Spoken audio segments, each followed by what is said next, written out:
And hello everybody. Thank you for coming back and joining me for another Monday night business conversations. And tonight I am delighted to have with me Kyle Gawley and Jonathan McCombe. But before we get into the conversation, just a quick reminder what this is all about.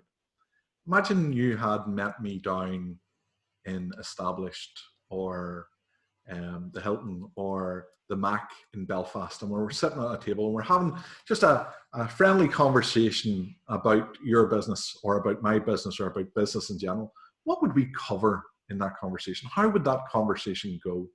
So it's not about anybody trying to be an expert or to give a presentation on a particular point. It's about business people talking generally and giving an open and honest feedback on what they think is important in regard to a particular topic. And tonight's topic is founding a company or registering a company or setting up a company, whatever way you would want to see that. And what I'll do is I'll ask the guys a series of questions over the course of the next 20 minutes or so, and we will see where it goes. If you see this, if you're watching this and you're thinking, that looks like fun, I would love to go on to a Monday night conversation, you're going to be very welcome. They happen every Monday at 8 p.m. They're recorded live, if there's such a thing, a live recording, just like this, no editing. And what you say is what you get. And they will be shared up to the Gilchrist Co Business Conversations page immediately afterwards and shared out across my social media profile. So I hope you enjoy the conversation this evening.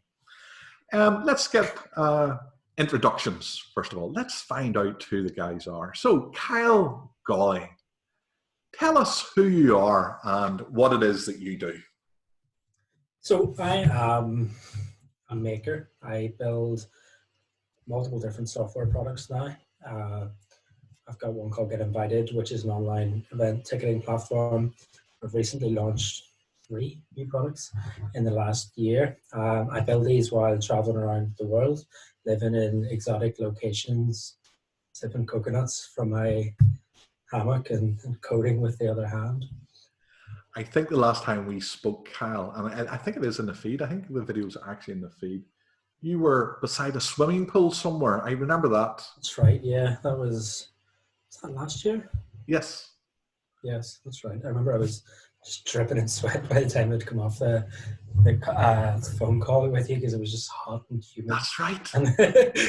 It's all coming back to me. So that's the only 2 downsides I see to your life. The first one is I see every now and again you share pictures of incredibly big spiders that come into your co-working spaces and your residencies when you're living overseas on sandy beaches.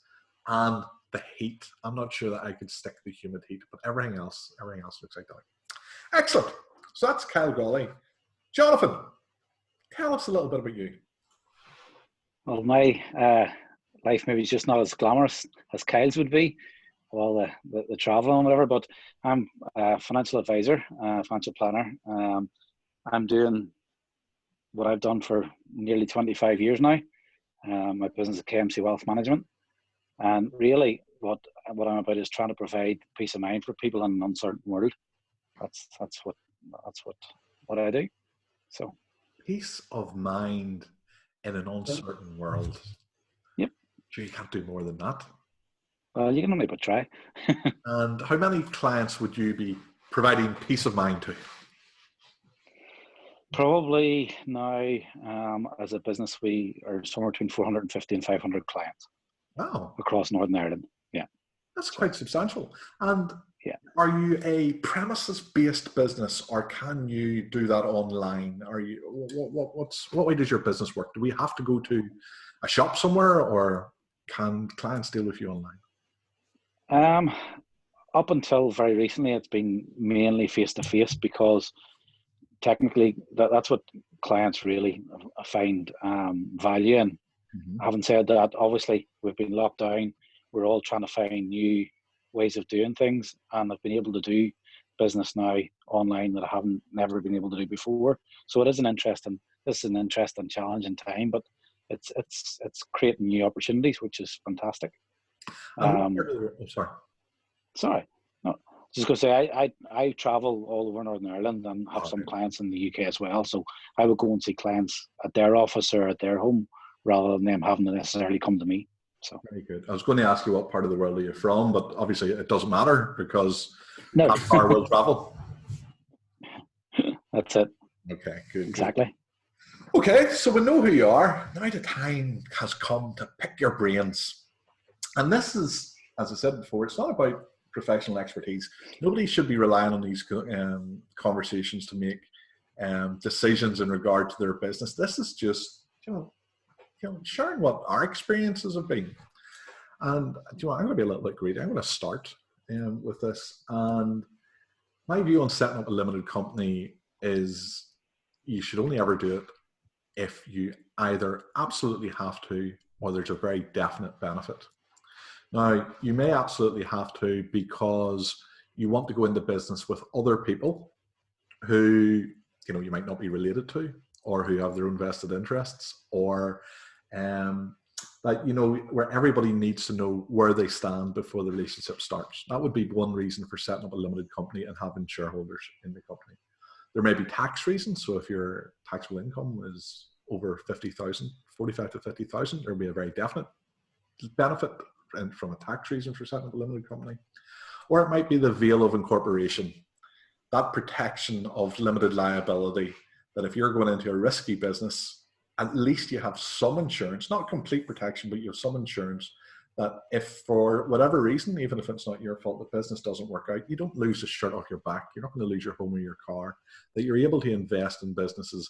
And although there is risk, there's risk in every business, to some extent, that risk is fairly moderated by the fact that you're in limited company status and people know that they're dealing with a limited company and not you as a person who's going to be personally responsible for everything that could potentially go wrong. So that's my initial thoughts on whether and when you should start a limited company. I appreciate it's brief, but that's what this is. It's just a light touch view of what we're doing. Kyle, I'm going to come to you first. In your view, and this is maybe a daft question, but is registering a company a necessary thing? Well, the short answer is obviously it depends on your circumstances. Mm-hmm. My opinion is yes, I think it is a good idea, especially if you are new to business or it's your first venture, because like you just said, you've got this veil of protection. So if you're doing this for the first time, you're probably going to make a lot of mistakes. So having that protection around your personal finances and yourself, I think is quite important. You don't want to go out there into the world at 21 years of age, set up a business and just basically financially ruin yourself for the rest of your life because you made that mistake. So I think the limited company obviously gives you protection from a lot of things. I think as well, for me, it's convenient. So I've two limited companies. I have in the past not had a limited company, and then all my business finances are jumbled up with my personal finances, and everything just becomes messy. So, having that clear separation, having very specific accounting, using zero with business accounting, it makes both sets of finances much easier to deal with and manage. And obviously there's tax benefits as well, like you talked about, and even things like, if you're a limited company and you're doing a lot of product development, there's the R&D tax credit scheme, which you couldn't get access to as an individual. I don't think. No, I don't think so. And also, even if you're going to say invest NI and you're making use of grants or support there, you have to have the limited company. I don't think they do anything as much for individual sole traders. Yeah, I think that's all been pushed out to the LEAs now and the local councils. So anything that's relatively small, if you go into business, like I used to always say about Invest NI, they should have a big banner over the door. If you don't have a business plan, don't enter. That used to be the minimum requirement. All these people used to turn up with Invest NI and they go, I've got a business idea. And they go, right, okay. And just bring you in and they waste an hour and a half of your time chatting to you about it.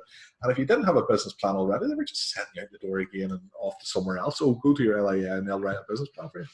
But now the system's changed. Invest and I won't even look at small businesses. They're really looking at employment grants and export grants and that type of stuff.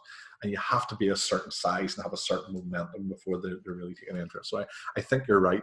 It's very unlikely that, I wouldn't say that it's definitely a no, but if you don't have a limited company status, you're very unlikely to get through the door. One question, Kyle, before I move on to Jonathan, is that you started your route to entrepreneurship incredibly young. So you were at university, you were a founder of a very successful university spin-out. And that university spin-out, due to its nature, had a board and had some pretty senior members of the Northern Ireland business community on there to provide guidance and whatnot. How did that company come about? Did you form the company before all the exciting stuff happened and it all happened afterwards? Or did your mentors and your support network help you get that started off? And then it sort of was, set up for you and around you while you did your magic with the development of the product? So we had built the MVP, minimum viable product, as part of the student project, and then we pitched that, we'd raised investment. So the company was set up by the lawyers amidst the investment round. So like we individually weren't sitting doing the administration and setting all that up ourselves. Very good. So that sort of came with the investment. When the investors got involved, the company and the solicitors and all that stuff happened around you, because I was just thinking that it wouldn't have been a straightforward company setup. It was something that was a little bit more advanced and all that. Yeah. Brilliant. Okay, thank you very much, Kyle. That was a interesting answer. Is a company a necessary thing? Jonathan, explain to me your journey to get to be a limited company. I understand that you must be around about the same age as me. Well, I shouldn't. I presume you're a little bit younger than me, but I'm 45. What are you? And I'm guessing that based 45 this year. 45. Thank God. If you took out and said it was 33, I was looking at you there going, God, he's actually younger than I thought he was. You're still a young man, like myself. But you've been in business now, like myself, 25 years, I'm assuming.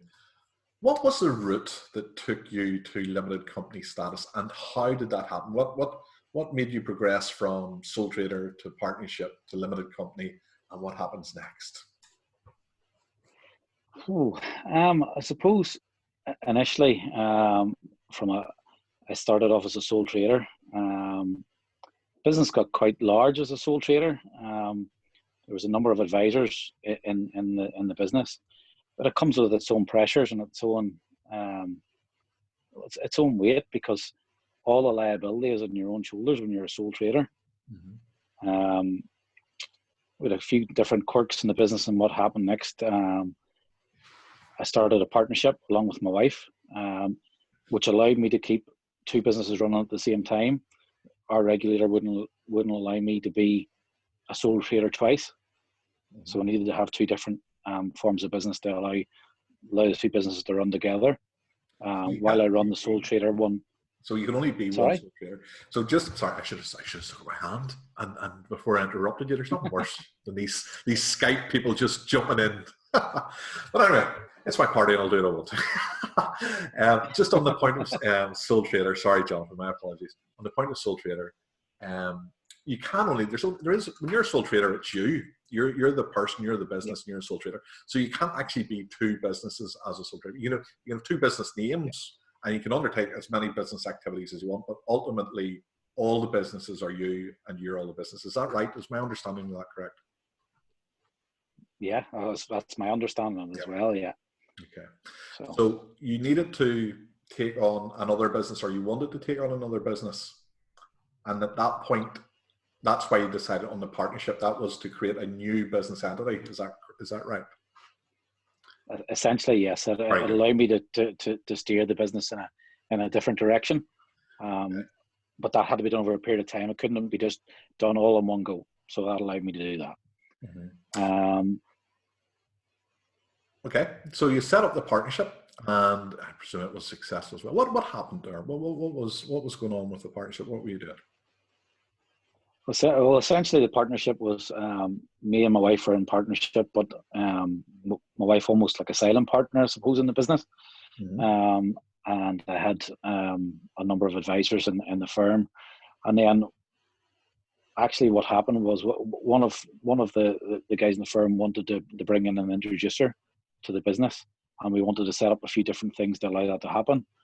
But the only way we could do that safely was by creating a limited company.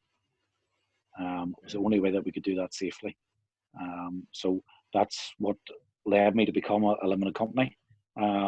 Initially, the plan was to build a business that I could sell into the limited company, benefiting the goodwill and all that. And then the revenue decided that was no longer something that we could do anymore. Mm-hmm. So the limited company, instead of being for what it was going to be originally, it was to allow us to go down a slightly different route again with the business and have an introducer on board who had their own trading style and things like that. Mm-hmm. And that's how I'm a limited company. It's very interesting. Thanks, John. I appreciate you sharing that roadmap with us, because it's interesting to see how, I wouldn't say you're not a high growth business or a small business. Neither of those terms would be fair. But, a business that is ordinary in the ordinary sense, businesses that we would all be familiar with. Sure. It's interesting to see how a business like mine develops from being a sole trader when they start out, grows, becomes a partnership, why that would happen, and then moves on to limited company status and how that might help. And I'm sure anybody who's watching, Jonathan, I'll speak for you here.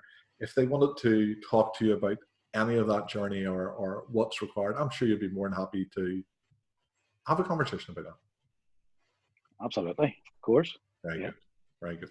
Okay, Kyle. Martin, I suppose one other thing to add is, like, if you're having the view that you're going to sell your business at some point, having the limited company and having that set up early on is almost essential. You don't want to spend years building something that's intermingled with your own personal finances, and then you decide to sell it. 5 years down the line, that's going to be really messy. You're absolutely right. You're absolutely right. That's one of the fundamental businesses of our benefits of a limited company. It also helps with things like entrepreneur and leaf. And funny, Kyle, you've just touched on the company. The question I've come to you about next, and this might be a little bit of an unfair question. It might be hard given the input that Jonathan's just had, but I'll ask it to you anyway. What do you see as the key benefits that you have derived from having a limited company? And maybe are there any surprising benefits that you weren't expecting that came out of having a limited company? I think like the main benefit for us was because there were so many people involved, creating a formal structure. It's the only way we could have done it, but having that formal structure in place and having that separate entity. Also coming back to the whole risk thing. Obviously, when you're going into tech and you're going for like this high risk startup, and because we were so young, I personally didn't want to have any of that, especially when you've got investors and you've got all these scary legal agreements. You want to have that entity in place that offers you that protection. Things I was surprised with. R&D tax credits, entrepreneurs tax relief. When I started out, I didn't know those things existed. I think entrepreneurs tax relief has been slashed by like 90%. Yeah, it's something recently. Mm-hmm. Yeah, it's been slashed from 50 million to about 4 or 2 or something. I can't remember. 10 million to 1 million, mm-hmm. I think. So there's obviously huge incentives to build that kind of business. There's huge incentives around the R&D tax credits. They actually invest money back, into developing new products, researching new products. Mm-hmm. Very good. Jonathan,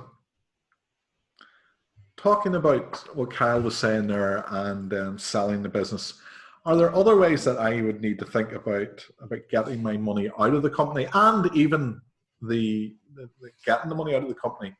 What do people need to be thinking about when they have a limited company and want to get money out of it? I think for the first thing and the most important thing is working out firstly what your current lifestyle costs, because a lot of times what happens is people tend to try and take out almost as much of the profit as they can via salary and dividend, just because it's there and they can take it out. Mm-hmm. They might not need it. They might not need that to fund their current lifestyle. And when that happens, there's other avenues and other ways to take the money out of the business that they completely miss. They forget about what they started the business for, which is to create, financial independence in the future. Mm-hmm. And so they forget that, okay, I could be funding a pension, the most tax efficient way that I could possibly fund a pension directly from the money that the business is creating as a profit. But I'm missing the fact that I maybe only need 50,000 to fund my current lifestyle, and I'm taking a profit of 100,000, and I'm taking it all out of the business. Yeah, it could be taxed on it. I could be, yes, absolutely. And so, from a tax efficiency point of view, there are certain things that should be addressed and looked at on a regular basis. It can take a lot of risk out of what you want to do with it and everything. An unfair question, Jonathan. I'd appreciate it. I'm just throwing this at you. You haven't had a chance to think about it. And if you don't know off the top of your head, that's okay. Rough round figures. Somebody who is maybe earning 50,000 and more with their limited company, and they don't need to take it all out. Say for example, for sake of example, they're earning 100,000. Nice round figure. They don't need to take more than £50,000 out of it. How much could they be potentially saving in tax by utilizing things like pensions and dividends and other clever devices within the company? Put me on the spot. That's I suppose, anybody can fund up to £40,000 a year personally from a pension perspective. If you're paying that directly from your business, from the limited company, it's an expense to the limited company. So essentially, you're not even having to pay corporation tax on that 40,000. Right. So whereas you take it out, saved right away. Absolutely. Whereas if you take it out of the business and you're paying it, and it becomes, part of your high rate dividend tax that you've got to pay, it becomes quite expensive to take that money out. And people forget national insurance on top of that as well. So if you're taking Absolutely, it out of salary, it's national insurance. And you have to make sure you're not overdrawing your director's loan account, which is a very important thing. So pensions don't affect, they save you the national insurance, they save the company tax, and they stop you from overdrawing your director's loan account. Would that be right?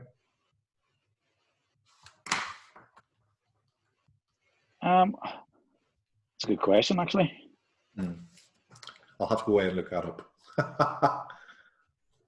It's not one I suppose that I come across on a daily basis, to be fair. So I'd rather not answer that one. Yeah, no, absolutely fair enough.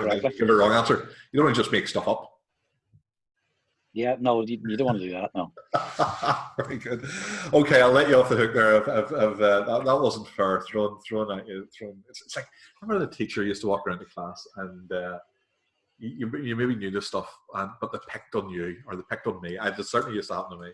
The teacher would pick on you and go, Gilchrist, what's the answer to 4 plus 5? And I knew the answer, but just because everybody's looking at me, I'd go, 7. Oh, you get slapped around the bacon way on the go. Good old days. We bit like that when these things are thrown at you. So that wasn't fair, Jonathan. Apologies. Kyle. That's okay. Kyle, what is the worst thing? What is the worst thing about having a limited company from your experience? What troubles did it bring you? Remembering to do all the filing and paperwork, like the annual return. Mm-hmm. And then if you file it early, which I did one year, it then pushes the date for the next year forwards. You can't just file it early and then file the next year's one late. So that's quite easy to get tripped up with. Doing the accounts has always been fine because you have to get somebody else to do that. Yeah. Yeah, but the paperwork, to be honest, it hasn't been a huge inconvenience. I found whenever everything is mashed together in my own finances, that's where it became a huge pain. But once you've got Xero set up, like even doing your accounts when you're using Xero, if you're disciplined and you're doing everything properly, it's like it's a piece of cake. Yeah, it's funny. Having a company is a very handy device, but if you get any of the paper wrong, it can become a bit of a nightmare very quickly. You touched on the confirmation statement, and a confirmation statement, a CSO1 form, is a very basic administrative submission that has to be made once a year, effectively confirming that nothing has changed, or if there's a new director, or if the shareholdings have changed, or if the stuff like, and you can do these things during the year as well, but if the registered office address and stuff has changed, the confirmation statement is the catch-all that effectively gets all that stuff up to date. And although there's no fine for not submitting a confirmation statement on time, if you don't get it in, your company can be struck off, which is pretty serious. Because even if the company is struck off accidentally and you want to get it back on again, the moment the company is struck off, the bank is supposed to freeze your bank accounts. That's a major consequence, because you could be sitting, not even realizing that the confirmation statement hasn't gone in. The company be struck off for you because you haven't got the paperwork, or whatever the case may be. And you go to pay your electricity bill or your staff or anybody else, and the bank account doesn't work. And we have had clients come to us in that situation, where they woke up one day, went to pay a bill, and the money wasn't there. Now, that's a very, very unusual situation, but it does highlight the fact that if you're going to set up a limited company, it's an onerous statutory responsibility upon the directors, not necessarily the shareholders. They can lose the value of their shares. They can lose their investment. But if you're a director of a limited company, you have legal obligations that you have to live up to, and you will be held liable if they don't happen. So a company is useful, but as Kyle has just pointed out, you need to stay on top of your homework. And the company accounts, the reason people don't do them themselves is company accounts go to both Companies House and to HMRC with a corporation tax return. The company accounts are used to prepare a corporation tax return that goes to Companies House. And Companies House come with notes. There's detailed notes along with Companies House which tie into the figures.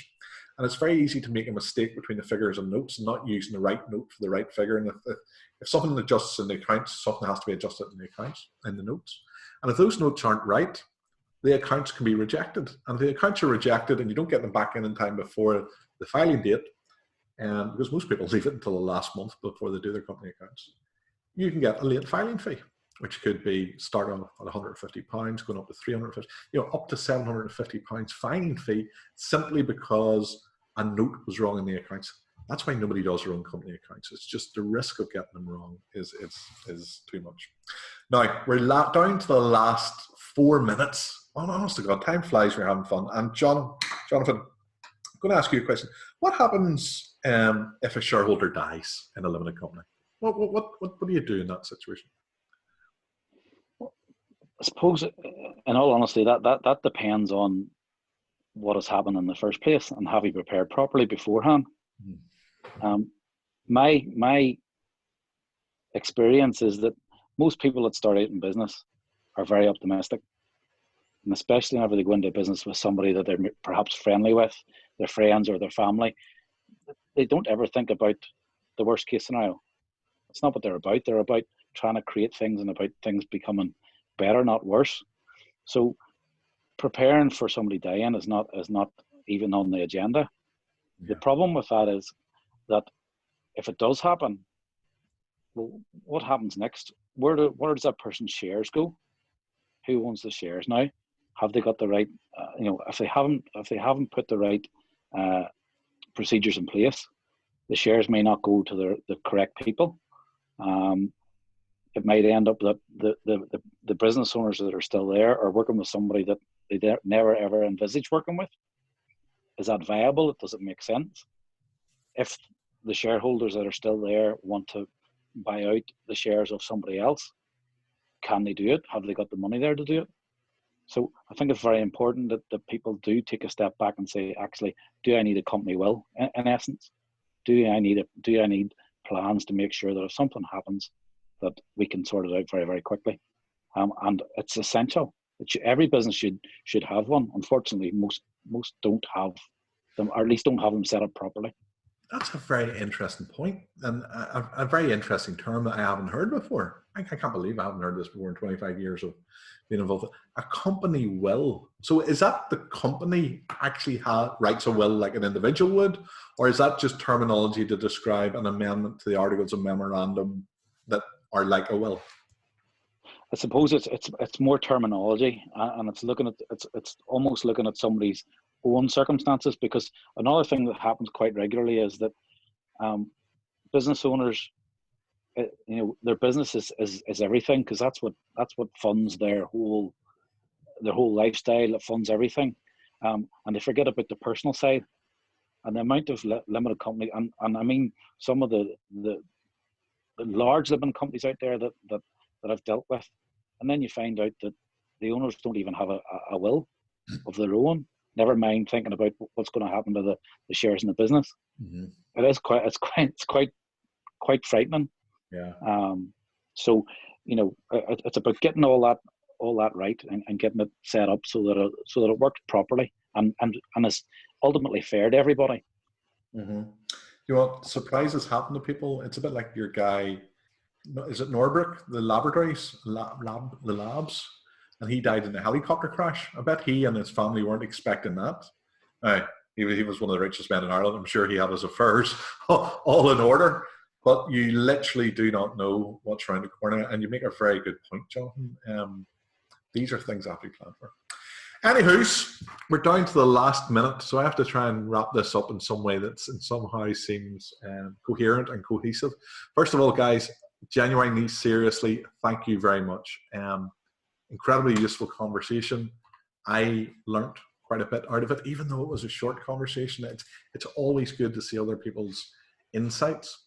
And for anybody who's watching this and sort of thinking, I would love to ask a few questions, I would love to talk to Kyle or Jonathan.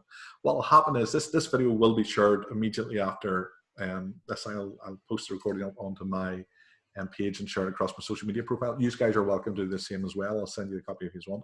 But on Thursday night at 8 o'clock, we do what's called a Facebook watch back. And effectively that is we share the film again, the video again, as if it's live. And I will be there, and you guys can be there if you want, to share comments, answer questions and everything else. And on that point, unless there's anything else, cheerio.